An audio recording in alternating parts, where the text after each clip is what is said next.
बोल गया महारानी की जय। कार्तिक मास की कृष्ण पक्ष की एकादशी, उसको रमा कहते हैं। धर्मराज युधिष्ठिर कहने लगे कि हे भगवान, कार्तिक कृष्ण एकादशी का क्या नाम है, इसकी क्या विधि है और इसके करने से क्या फल प्राप्त होता है, सो आप विस्तार पूर्वक मुझे सुनाइए। भगवान श्री कृष्ण बोले, हे राजन, कृष्ण पक्ष की एकादशी का नाम रमा एकादशी है। यह बड़े बड़े पापों को नाश करने वाली है, पर संगवश इसका महत्व मैं तुमसे कहता हूँ। प्राचीन काल में मुचकंद नामक का एक राजा था।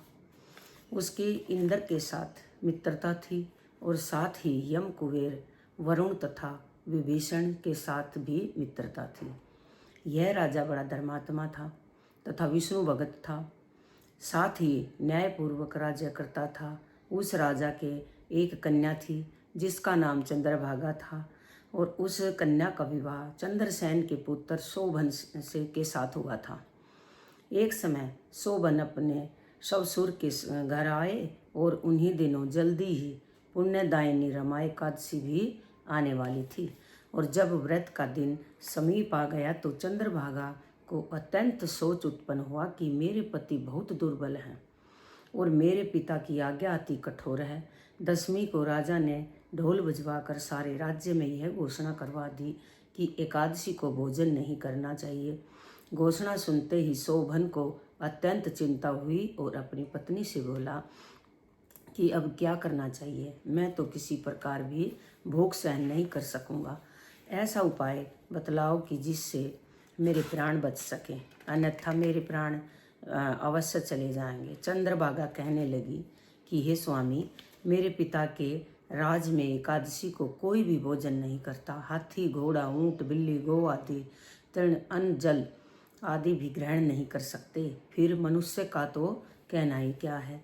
यदि आप भोजन करना चाहते हैं तो किसी दूसरे स्थान पर चले जाइए, क्योंकि यदि आप यहाँ रहेंगे तो अवश्य ही व्रत करना पड़ेगा। ऐसा सुनकर शोभन कहने लगा कि हे प्रिय, मैं अवश्य व्रत करूँगा, जो भाग्य में होगा वह देखा जाएगा।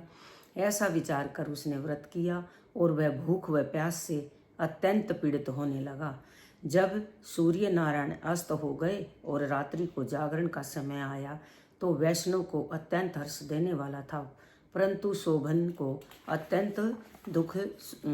शोभन कहने लगा कि मैंने इस व्रत को श्रद्धा रहित होकर किया है, अतः यह सब कुछ अस्थिर है। यदि आप मुचकंद की कन्या चंद्रभागा को यह सब वृतांत कहें तो यह शिथिर हो सकता है। यह सुनकर उस श्रेष्ठ ब्राह्मण ने अपने नगर में लौटकर चंद्रभागा से संपूर्ण वृत्तांत कहा। ब्राह्मण के वचन सुनकर चंद्रभागा बड़ी प्रसन्न हुई। प्रसन्नतापूर्वक ब्राह्मण से बोली कि हे ब्राह्मण, यह सब बातें आपने प्रत्यक्ष में देखी हैं या स्वप्न की कर रहे हैं। ब्राह्मण कहने लगा कि हे पुत्री, मैंने महावन में तुम्हारे पति को प्रत्यक्ष देखा है, साथ ही किसी से विजय न हो सके ऐसा देवताओं के नगर के समान उनका नगर भी देखा है। उन्होंने यह भी कहा है कि यह शिथिर नहीं है। जिस प्रकार यह शिथिर रह सके सो उपाय करना चाहिए। चंद्रभागा कहने लगी, हे विप्र, तुम मुझको वहाँ पर ले चलो। पतिदेव के दर्शन की मेरी तीव्र लालसा है। मैं अपने किए पुण्य से उस नगर को स्थिर बना दूंगी। आप ऐसा कार्य कीजिए और जिससे उनका हमारा सहयोग हो, क्योंकि वियोगी को मिला देना महान पुण्य है। सोम शर्मा यह बात सुनकर चंद्रभागा को साथ लेकर मंदराल पर्वत के समीप वामदेव ऋषि के आश्रम में गया। वामदेव ऋषि ने उनकी बात सुनकर वेद मंत्रों से उज्ज्वल तिलक द्वारा चंद्रभागा का अभिषेक किया। तब ऋषि मंत्र के प्रभाव और एकादशी की व्रत से चंद्रभागा का शरीर दिव्य हो गया और वह अत्यंत प्रसन्नता के साथ अपने पति के निकट गई।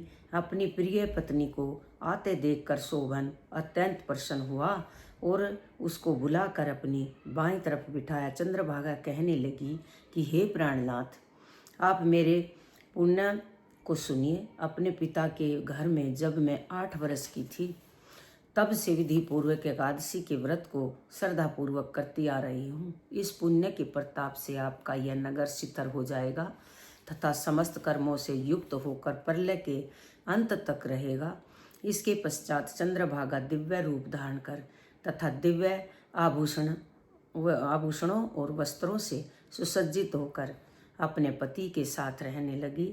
शोभन भी आनंद से रहने लगा। हे राजन, यह मैंने रमा एकादशी का महत्व कहा है। जो मनुष्य इस व्रत को करते हैं उनके ब्रह्म हत्या आदि समस्त पाप नष्ट हो जाते हैं। कृष्ण पक्ष और शुक्ल पक्ष दोनों एकादशी समान हैं, इनमें कोई भेदभाव नहीं है, दोनों समान फलदायी हैं। जो मनुष्य इस महात्म को पढ़ते अथवा सुनते हैं उनके समस्त पाप दूर होकर विष्णु लोक को प्राप्त करते हैं। बोल व्यास महारानी की जय। मेरी कहानी अच्छी लगी हो तो लाइक करें, सब्सक्राइब करें और कमेंट में ज़रूर बताएं।